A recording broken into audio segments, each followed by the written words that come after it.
वंदे मातरम दोस्तों। हमने हमारे अगले वीडियो लेक्चर में हमारा व्याकरण का जो टॉपिक था, मुहावरे क्या है, मुहावरे किसे कहते हैं, भाषा में या तो गद्य में मुहावरे का महत्व क्या होता है, जिसके बारे में हमने उदाहरण के साथ ये टॉपिक की चर्चा की थी। और अब दोस्तों आज के वीडियो लेक्चर में हमारी कक्षा 8 हिंदी की जो प्रथम सत्र की किताब है, जो दोस्तों मैंने आपको अगले क्लास में भी कहा था, आप लोगों ने अब किताब सभी विद्यार्थी मित्रों ने खरीद लिया होगा या तो प्राप्त कर लिया होगा। तो अब हमारा पहला चैप्टर तेरी है जमीन, दोस्तों एक प्रार्थना गीत, जिससे हमारा अध्ययन का शुरुआत आरंभ हम एक प्रस्तुत कविता से करेंगे। उसके पहले मैं आपको एक महत्वपूर्ण बात बता दूं कि जब मैंने आरंभ में व्याकरण से अगले 2 वीडियो लेक्चर में आरंभ किया था, जिसमें पहले हमने लिंग परिवर्तन के बारे में अध्ययन किया था, उसके बाद मुहावरे के टॉपिक का अध्ययन किया था।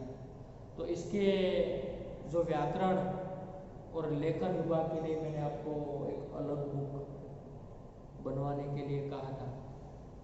और अब ये हमारा जो किताब के आधार पर हमारे सभी प्रकरणों के जो अभ्यास या तो स्वाध्याय के प्रश्न हमें दिए जाते हैं, जिसका आपको एक अलग बुक में सभी प्रश्नों के या तो सभी सवालों के उत्तर लिखना है, जो मैं आपको चैप्टर पूर्ण हो जाने के बाद PDF फाइल के स्वरूप में आपको भेजूंगा, जिसमें से आपको अपनी बुक में सुंदर अक्षर से आपको इसे लिखना है। तो विद्यार्थी मित्रों, ये जो पहला काव्य तेरी है जमीन एक प्रार्थना गीत है।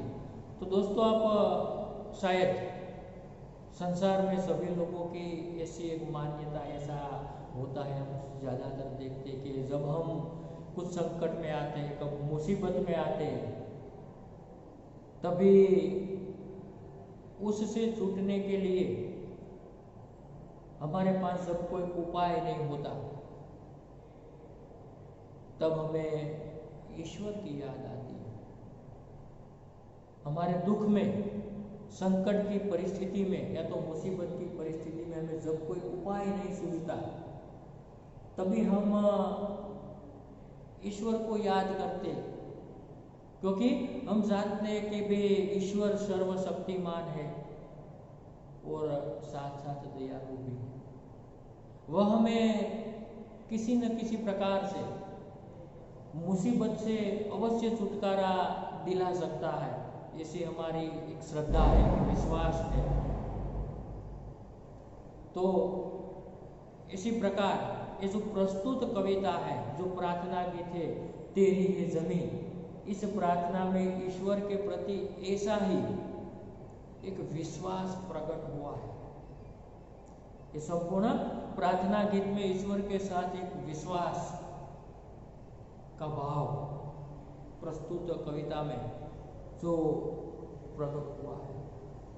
जो दोस्तों आप यहाँ पर ये जो प्रस्तुत कविता है, जिसको आप यहाँ पर स्क्रीन पर दोस्तों देख सकते हो, उसकी जो कविता है, उसकी जो पंक्तियाँ है, उसकी सरल समझूती यानी कि उसका सरल भावार्थ हम इसे पढ़कर आपके सामने रखने का प्रयास करेंगे, यानी कि आपको समझाएंगे। तो आप ये प्रस्तुत कविता है, जो प्रस्तुत कविता की जो पंक्तियाँ हैं, उसे आप ध्यान से पढ़कर मैं जो आपको उसके बारे में भावार्थ यहाँ से बोलूँ या तो भावार्थ करने करूँ उसे आप अच्छी तरह से समझेंगे। और साथ साथ कुछ ऐसे जो गहरे शब्द या तो जटिल शब्द है उसे भी आप यहाँ पर हम बोर्ड पर लिखकर आपको उसका अर्थ भी साथ साथ करवाएंगे। तो दोस्तों यहाँ पर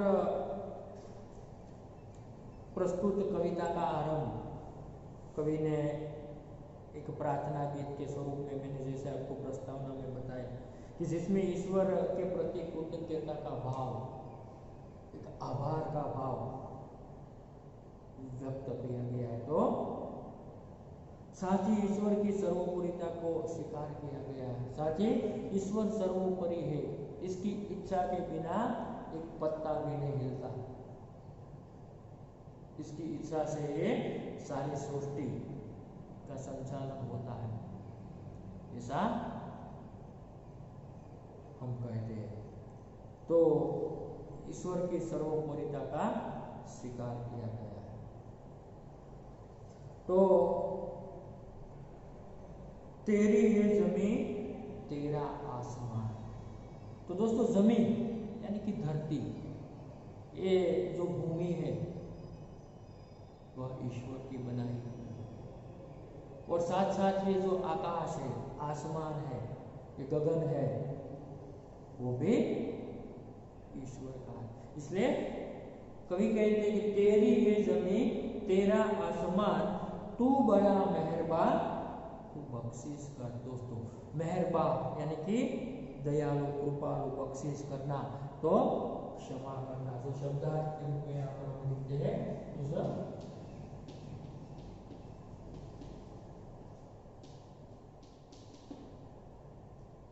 मेहरबान,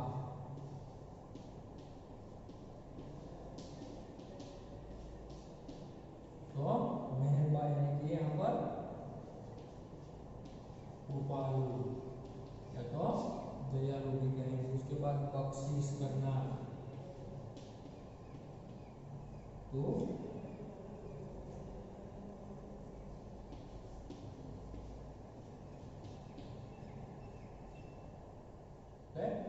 क्षमा या तो माफी। तो इसी प्रकार के जो प्रस्तुत एक दो शब्दों के माध्यम से हम समझे कि तेरी है जमीन तेरा आसमान, तू बड़ा मेहरबान तू बख्शिश कर, सभी का है तू सभी तेरे, खुदा मेरे तू बख्शिश कर। तेरी मर्जी से ये मालिक हम इस दुनिया में आए। क्या कहते हैं कि हे ईश्वर यह सारी धरती तुम्हारी है, साथ ही ये आकाश भी तुम्हारा है, ये गगन भी तुम्हारा है। तुम बड़े दयालु हो, तुम बड़े कृपालु हो, और हमारे अपराधों के लिए तुम हमें क्षमा कर। हमारे गुनाहों के लिए यानी कि हमारे अपराधों के लिए तुम हमें क्षमा कर, हमें माफ कर। तुम सबके हो और सब तुम्हारे हैं। क्या कहते हैं कि तुम सबके हो और सब तुम्हारे हैं, यानी कि हे ईश्वर तू हमें क्षमा करना, हम सभी तेरे हैं, इसलिए तुम हमें अपने किए हुए अपराधों के लिए, हमारे अपराधों के लिए तुम हमें क्षमा कर। हे ईश्वर आ बधी धरती તમારી છે, આ અને આ આકાશ પણ તમારું છે। તમે ખૂબ જ દયાળુ છો, તમે ખૂબ જ કૃપાળુ છો। તમે અમારા अपराधों માટે અમને માફ કરો, અમને ક્ષમા કરો। તમે બધાના છો અને બધા તમારા છે। હે ઈશ્વર તમે અમને क्षमा करजो, माफ करजो।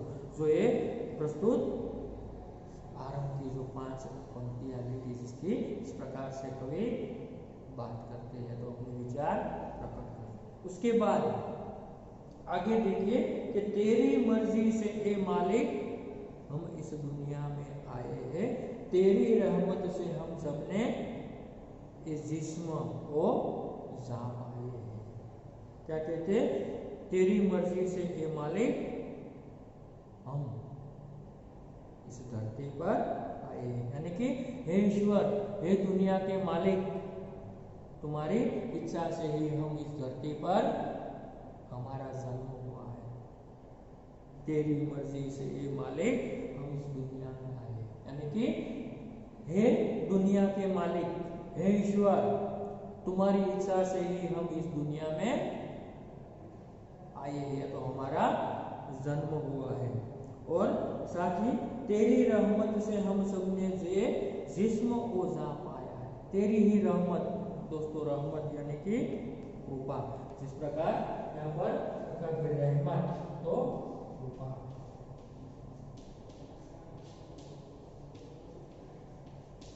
वे तेरी रहमत से यानी कि तेरी कृपा से हमने ये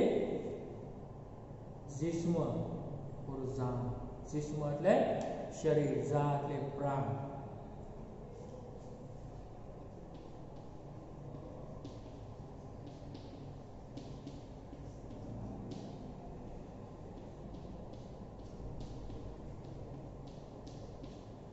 जिस्म तो शरीर, जान यानी कि प्राण, यानी कि तेरी ही कृपा से, तेरी ही इच्छा से हमें शरीर और प्राण मिला है। क्या कहते हैं कि भाई तुम्हारी कृपा से ही हमें यह शरीर और ये प्राण यानी कि हमें जो जीवन मिला है, और तू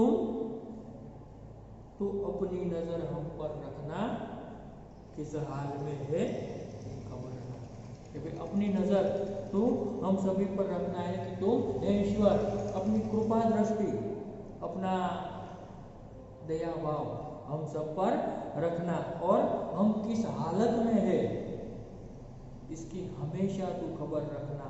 हमारी स्थिति क्या है, हमारी हालात क्या है, इसकी खबर तू हमेशा रखना। तो इसी प्रकार कवि यहाँ पर कहते हैं कि भाई हे दुनियाना मालिक, हे आ दुनियाना जगतना मालिक, तारी ઈચ્છાથી જ આ દુનિયાની અંદર અમારો જન્મ થયો છે, અને તારી કૃપાથી જ અમને આ સરસ મજાનું સુંદર શરીર અને અમને જીવ મળ્યો છે, પ્રાણ મળ્યો છે, અને તું તારી કૃપા દ્રષ્ટિ, તારી દયા દ્રષ્ટિ હંમેશા અમારા ઉપર રાખજે, અને અમે કઈ હાલતમાં, કઈ સ્થિતિમાં છીએ અને એની હંમેશા ખબર યા તો ભાન તું રાખજે। ત્યાર પછી મિત્રો છેલ્લે कि भाई तू चाहे तो हमें रखे, तू चाहे तो हमें मारे, तेरे आगे झुका के सर खड़े हैं आज हम सारे, ओ सबसे बड़ी ताकत वाले, तू चाहे तो हर आफत टाले। दोस्तों आफत यानी कि संकट, मुसीबत,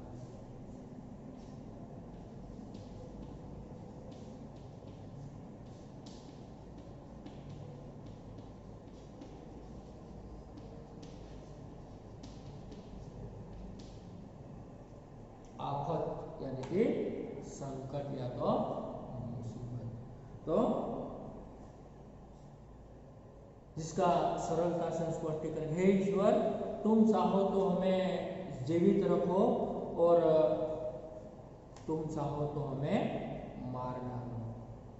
आज हम सब तुम्हारे आगे सिर झुकाकर प्रार्थना करते हैं, तो सिर झुकाकर हम खड़े हैं और इस तुम्हारी शरण में आए हैं, तुम्हारी शरण में आए हैं सर्वशक्तिमान हे ईश्वर, तुम चाहो तो हम पर आई हुई आफत या तो मुसीबत को दूर कर सकते हो, तो हम पर आई हुई मुसीबत को टाल सकते हो। तो इसी प्रकार यहाँ पर जो ईश्वर को सर्वशक्तिमान के रूप में दोस्तों मानकर कवि ने सुंदर तरीके से अपने हृदय के भाव या तो अपने मन के विचार ईश्वर को सर्वशक्ति मानकर प्रस्तुत किया, जैसे कि हमने इस प्रकार से सरल स्पष्टीकरण या तो सरल समझ हम इस काव्य की जो पंक्ति के माध्यम से हमने सुना। तो इसी प्रकार ये जो पहला काव्य जिसका समझ तो भावार्थ यहाँ पर हम पूर्ण करते, उसके बाद दोस्तों अभ्यास में जो कुछ प्रश्न यहाँ पर दोस्तों दिए गए जिसकी चर्चा हम यहाँ पर करें, तो कुछ अभ्यास में पहला प्रश्न है कि भाई यह प्रार्थना छात्रों को टेप रिकॉर्डर या मोबाइल के जरिए सुनाई और इसका समूहगान करिए। दोस्तों आप इस गीत को जो कक्षा 8 काव्य नंबर 1 तेरी है जमीन, जो यूट्यूब में सर्च करके इस काव्य को सुंदर राग से सुन सकते, जो आप इसके सुनने का प्रयास करेंगे। फिर कुछ प्रश्न यहाँ पर दोस्तों जो अभ्यास के सवाल दिए गए हैं, जिसमें खास करके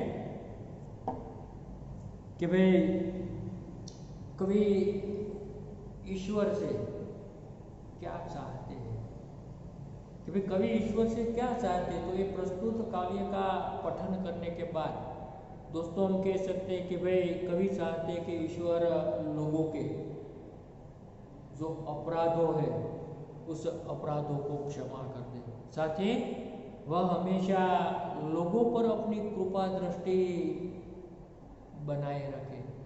दुनिया के लोग किस हालत में है इसकी वह हमेशा खबर रखे और दुनिया पर आने वाली आपत्ति या तो मुसीबत को वह दूर कर सके। जो सो छेले हमने यानी कि अंत में हमने जो पंक्तियां समझी उसके आधार पर इस प्रश्न का उत्तर बता सकते हैं।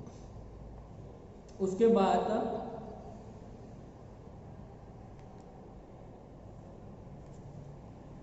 जो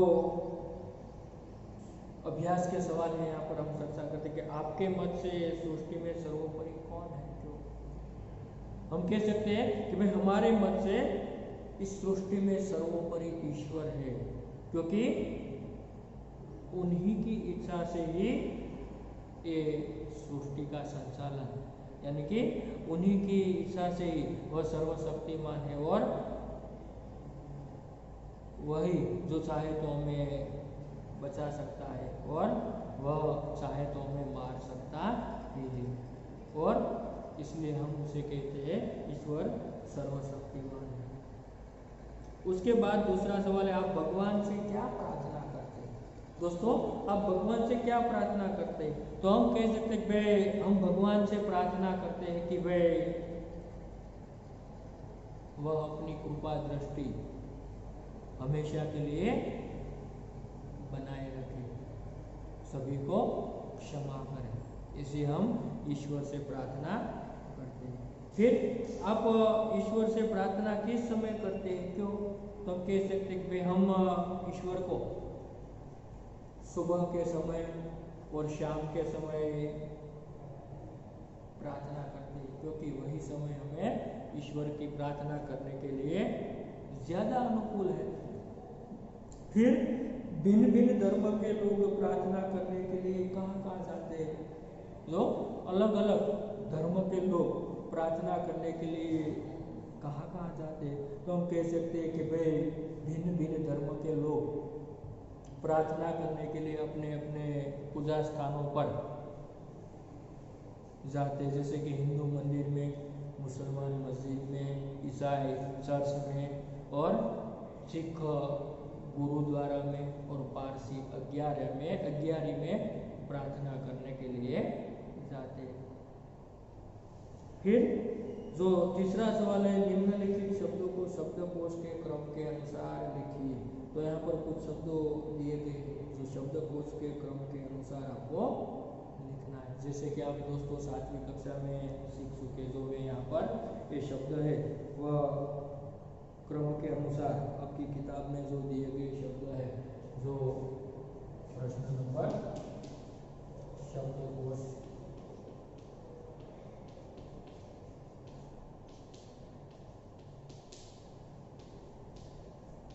क्रम, तो कुछ शब्द यहाँ पर उलट सुलट दिए गए जिसमें हमें शब्दकोश के क्रम में लिखना है। तो सबसे पहला शब्द आएगा जिसका उत्तर के स्वरूप में दोस्तों, जैसे कि हमने 7वीं कक्षा में ये सीख लिया है शब्दकोश के क्रम किस प्रकार रखे जाते। पहले हम स्वर की गिनती करते, उसके बाद व्यंजन को समाविष्ट करते, जो स्वर वाला शब्द पहले आता है, उसके बाद जो मात्रा होती है इसकी हम गिनती करते। तो पहला शब्द है यहाँ पर उज्ज्वल, उसके बाद दूसरा शब्द आएगा और,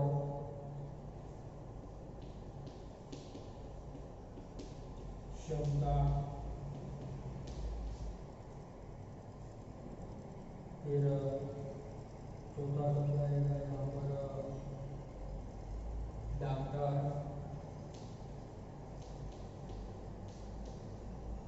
फिर पांचवा शब्द यहाँ पर हम रखेंगे दूध,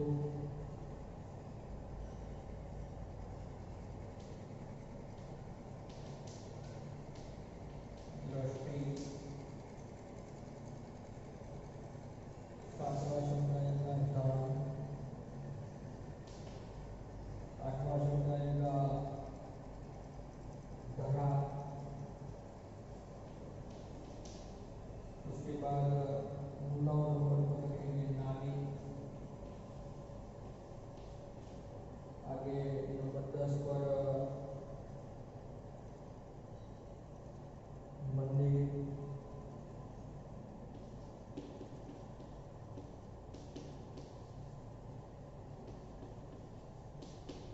मनुष्य, मित्र, फिर नंबर 13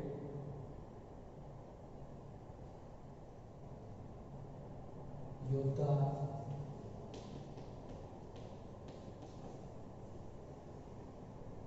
उसके बाद 14 नंबर पर आएगा शांति,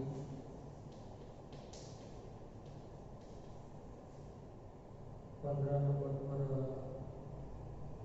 श्रृंखला और सुख,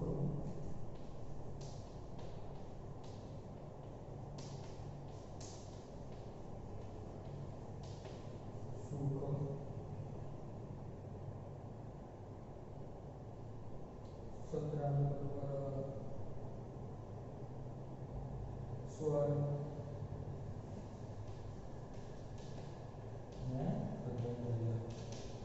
इसी प्रकार दोस्तों ये जो तीसरा सवाल है शब्दकोश के क्रम में मैंने उत्तर के तो आपकी किताब में शब्द दिए गए हुए थे, आपको इसे लिखकर सुंदर तरीके से इसे अच्छे अक्षर से लिखकर उसका अध्ययन करना है। उसे मुहावरे के रूप में जो 7वीं कक्षा में व्याकरण के इस टॉपिक को जिस प्रकार मैंने आपको सिखाया था, स्वर पहले गिनती जाती जैसे कि यहाँ वो, उसके बाद वो वाला शब्द आया, सभी शब्द स्वर वाले नहीं है, जो व्यंजन वाला है, इसी प्रकार उसकी गिनती की जाती है। उसके बाद प्रश्न नंबर 4 है कि भाई इस चित्र की मदद से एक कविता की रचना कीजिए। यहाँ पर चित्र दिया गया है जिसके आधार पर आपको एक कविता की रचना करनी है। तो दोस्तों ये कविता की जो रचना है वो मैं आपको PDF में, ये हे सूर्य देवता, हे जीवनदाता, तुम हो हमारे पिता और माता, तुमसे होती है सुबह और शाम, तुम देखते हो हमारे सब काम, धरती का कहाँ कहाँ तुम्हारे गुण गाथा, तुमसे बड़े न कोई दानी है, तुमसे मिलने प्रकाश और पानी, तुमसे सारा जीवन सुख पाता, हे सूर्य देवता, हे जीवनदाता। इसी प्रकार से आपको जिसकी रचना मौलिक तरीके से आपको होमवर्क में करनी है। और 5वां सवाल है वचन बदलकर वाक्य फिर से लिखिए। क्या है प्रश्न 5, वचन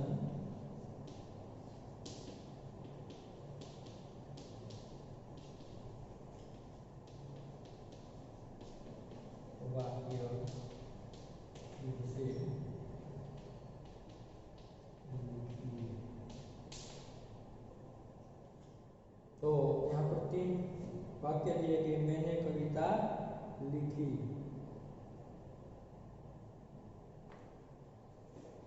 मैंने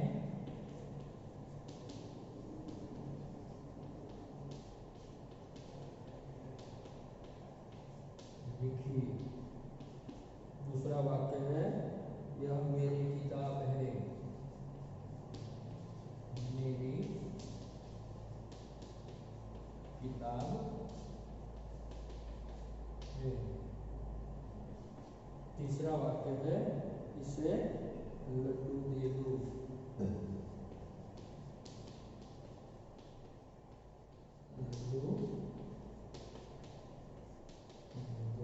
तो इसे वचन बदलकर यानी कि वचन बदलकर लिखना है। तो जैसे कि मैंने कविता लिखी, तो जिसमें हम इस प्रकार वचन बदलेंगे कि भाई हमने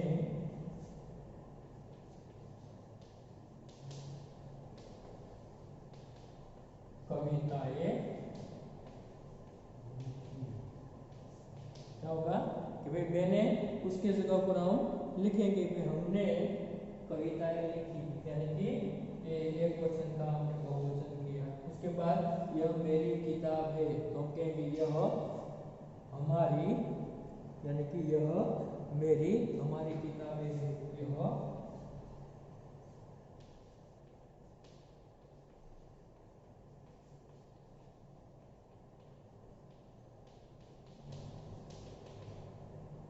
और तीसरा है जो इसे लड्डू दे दो, यानी कि इन्हें लड्डू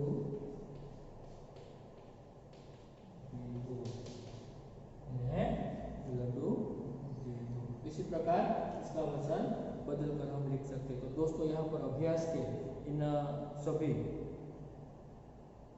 प्रश्नों की हम चर्चा पूर्ण करते हैं और चित्र की मदद से जो होमवर्क में एक आपको थोड़ा सा एक प्रश्न आपको देता हूँ जिसमें आपको लिखना है कि भाई प्रश्न नंबर 4 है,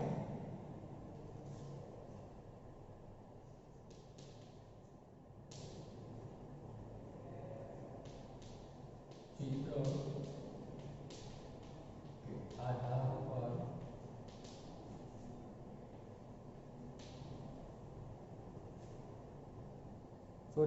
चित्र के मदद से ऐसा लिखिएगा,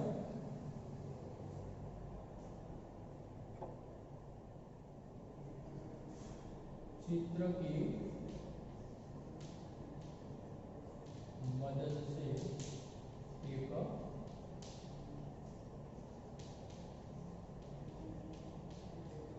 कविता की रचना कीजिए।